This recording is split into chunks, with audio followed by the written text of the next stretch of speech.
This is my kitty cat. She always comes over here with me. She's known him, my partner, since she was 1 year old. So, unfortunately, that means she's a little more than 11. I want her to stay forever and ever. Yeah. I love you. You're cute. You're my favorite. Been with me through all sorts of stuff, and you got hair in my mouth. Hair really sticks to compression. Anyway, so here's the dealio for anybody who's been following. I'll try to make it short as I can. I'm kind of sleep inertia right now. I'm in pain, and it's the middle of the night, and I'm confused. But we'll do our best. So, biopsy showed a bunch of fibroids and cysts down there in my uterus and lady parts, and so they took a uterine biopsy and happened to catch EIN, endometrial interepithelial neoplasia, I think is what it means, and that is a precancer. And 50% of women who find that, it's because like pulling a couple hairs out of your head and finding the cancer, taking just blindly taking a little swab chunk and finding this particular condition, 50% of women who find it that way already have cancer. So they're going to do a hysterectomy. It was supposed to be, as far as I understood it, a radical hysterectomy. Everything comes out, and I'm on hormones for life, but that would prevent guaranteed cancer. However, when I talked to the surgeon, he wants to do a partial hysterectomy and wouldn't take it all for an answer. And they're going to knock me out, do the surgery, take my uterus out. That's guaranteed, and send it off to the lab. Said it would take 15 minutes for the lab to look it over. In my opinion, I'm like, okay, you're taking a whole organ out of my body, and you're only going to spend 15 minutes. There's no way you can like examine everything. Cancer is a cult. It's tiny. It's cellular. You can't see it by eye unless it's advanced. And like it's, I wish that they would just do 2 surgeries if they're going to do it that way. Partial hysterectomy and then go back in later and take the rest. And spend dedicated time looking it over thoroughly in a lab, every inch of it. But no, while I'm unconscious, he's going to eyeball my fallopian tubes and my ovaries. Sorry, I'm not blowing my nose. I've got cat hair everywhere. He said he was going to eyeball my ovaries and fallopian tubes. And he said he would be able to tell if there was cancer in them.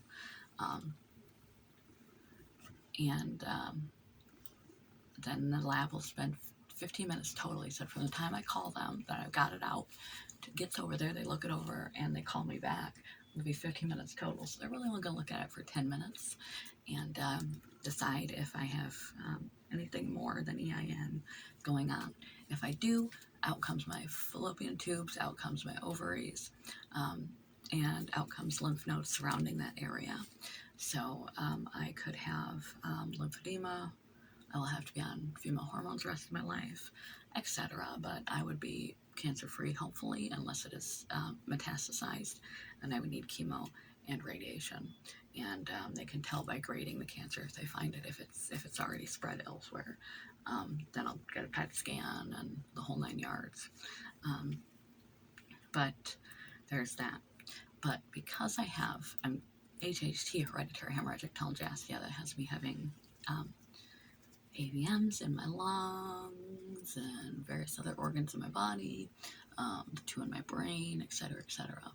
And had lung surgeries in the past to take care of them, and 1 radiation treatment on my brain to take care of the ones in my brain.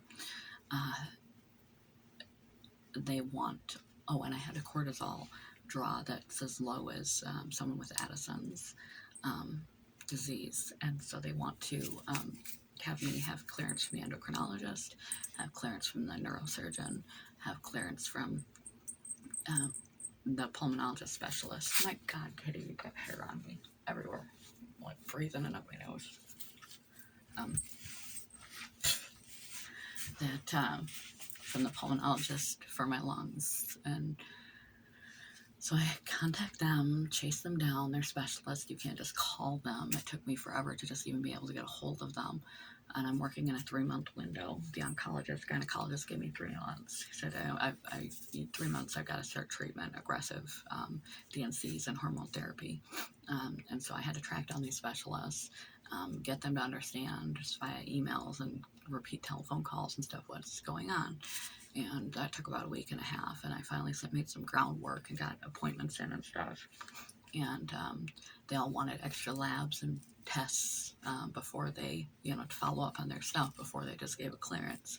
And so after like 5 years of not having anything show up that was new except the 2 in my brain, I have a brand new AVM in my lungs that's just the size for surgery, like right on the line. But apparently when you go under anesthesia, your blood vessels dilate, and so the danger is worse, and it's dangerous to have surgeries with AVMs in your body, and the opening to them gets bigger, so that air and bacteria and embolisms and strokes and blood clots and heart attacks and all that stuff can happen, and sepsis, etc. So that's why I need the clearance, and cortisol levels that low, you could kill somebody just cutting them open, even if you did everything right in surgery. So I had to do tests, and I was on my last doctor other than the endometrial doctor. So the pulmonologist, I got to do surgery. And my consult is in a couple days for my lungs again before I can have my hysterectomy. Once I recover from the surgery, then he will give clearance for the hysterectomy. The endocrinologist just needs to finalize a plan for my testing, which they're going to stress my body 2 days in advance with cortisone to pre-stress my body and raise my cortisol levels, and then 2 days after surgery, a taper, cortisone taper, to elevate my cortisol to be able to handle the stress on your body of a surgery, like this, as invasive as a hysterectomy. And we just need to finalize that, and then he can sign off.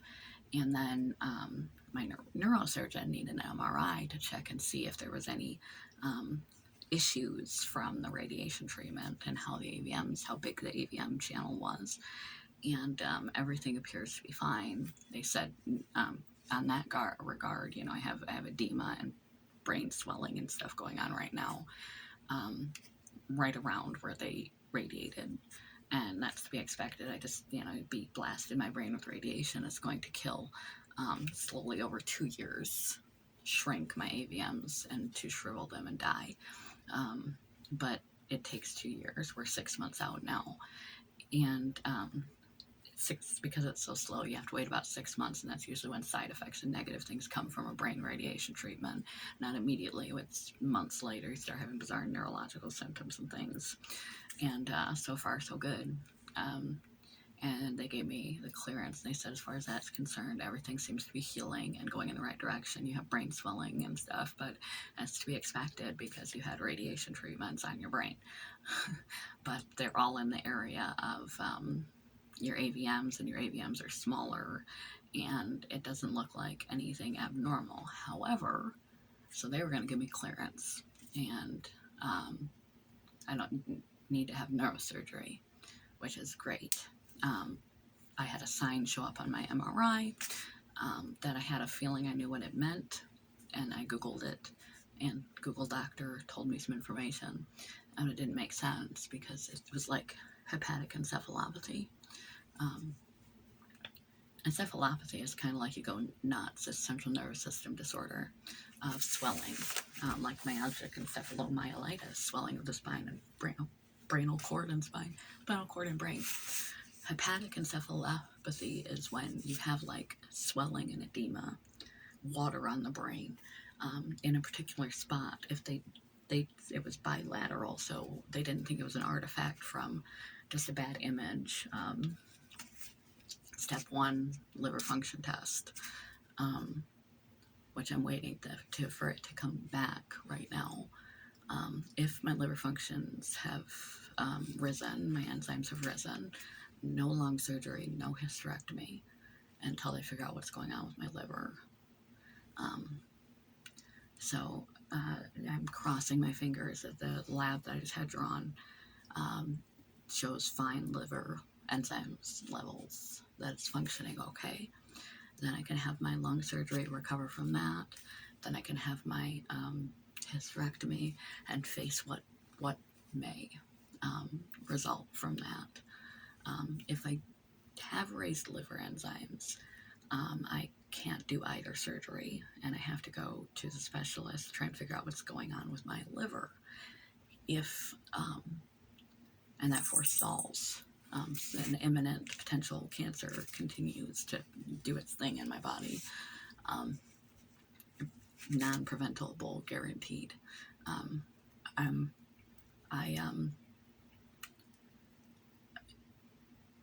So I did my labs yesterday and a bunch of other labs that were backed up in the system, because I guess all these doctor's appointments, I kind of lost track of all the old doctor's appointments, including my Vectra score. They found my Vectra score that was lost, so I can finally find out if the Humira is actually working compared to other medication. See whether others might be a better fit for me if this is not actually working for me. But that's an aside, and we took the liver panel. And then if my enzymes are fine, if my enzymes are raised, no surgeries, no moving forward. And that's a real problem. And then liver failure is a big deal. I've never been a heavy drug user, not been a drinker.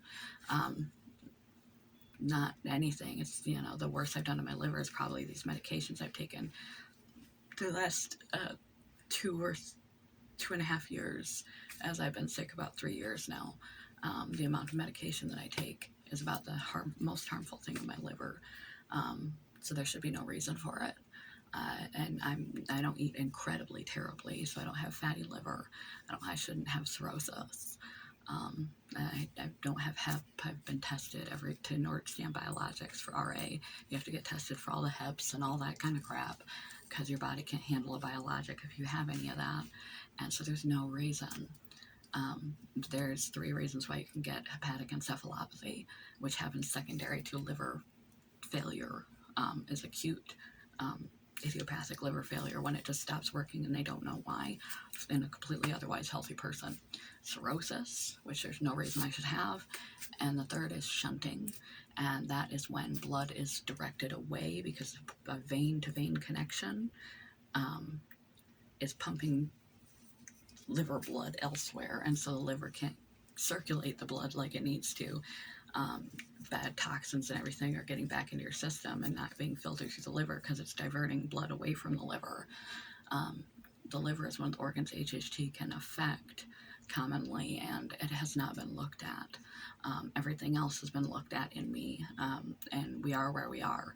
But as far as that, but my liver has never been looked at because I keep ordering the wrong test. And I know AVMs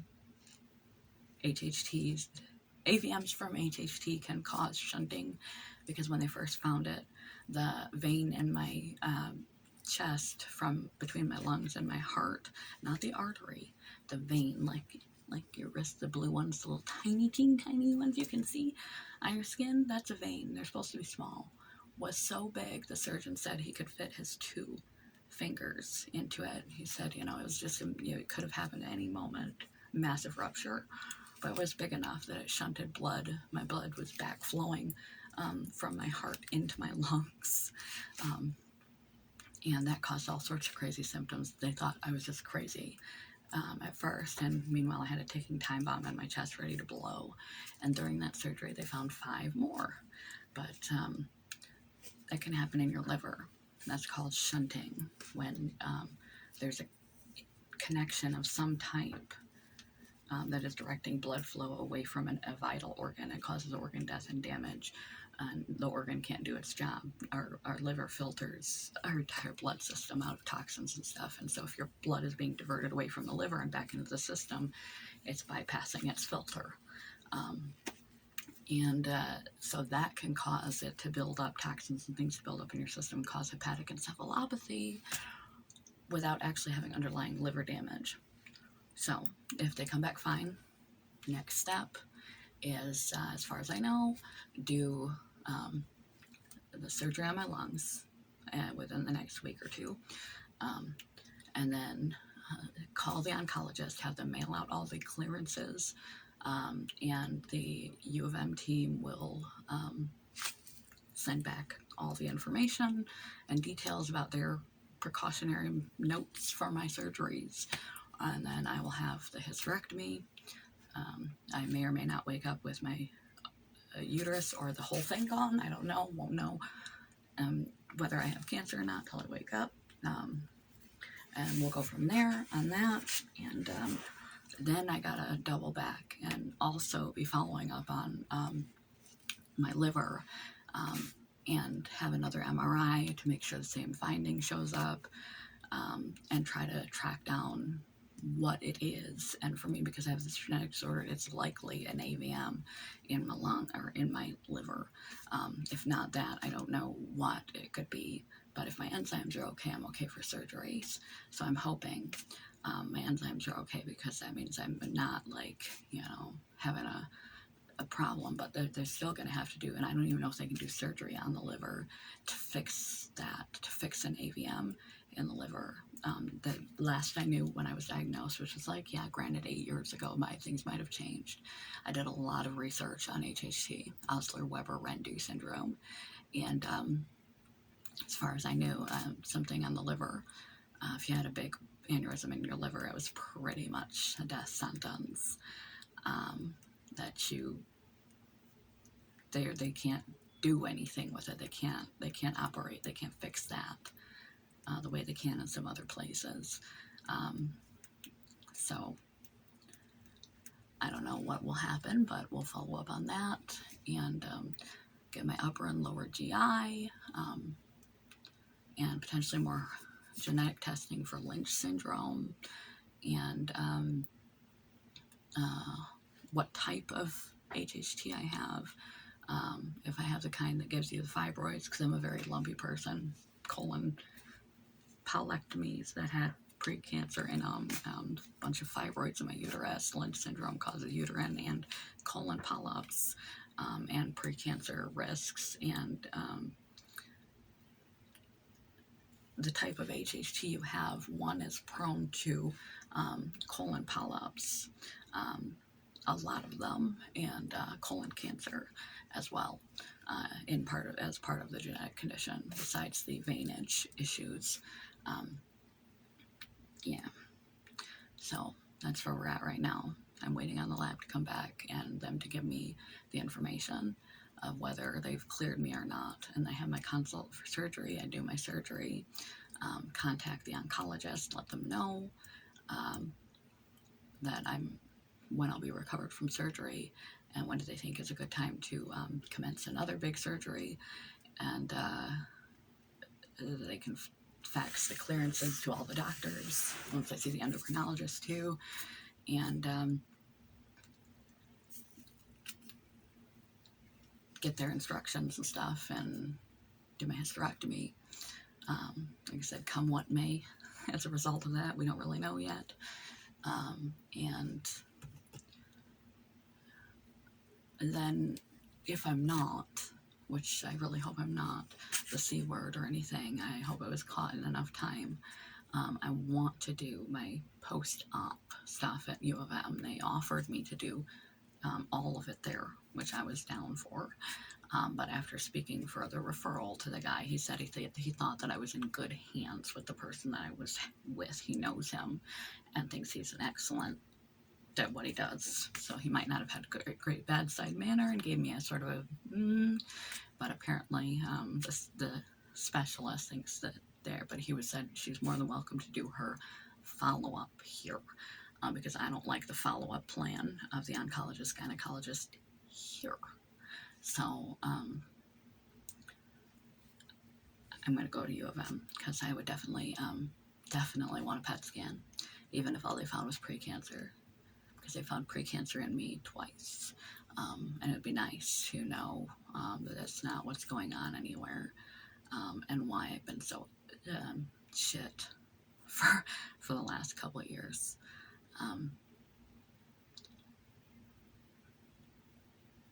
That's where things stand with the current health crisis. There's always one. Always this. When I'm going psychotic, or like mental health crisis, or physical health crisis, or a physical health crisis while having a physical health condition that never goes away. Got 99 problems. But talking clearly ain't one. Except too much. Alright, this one's gonna go on YouTube too.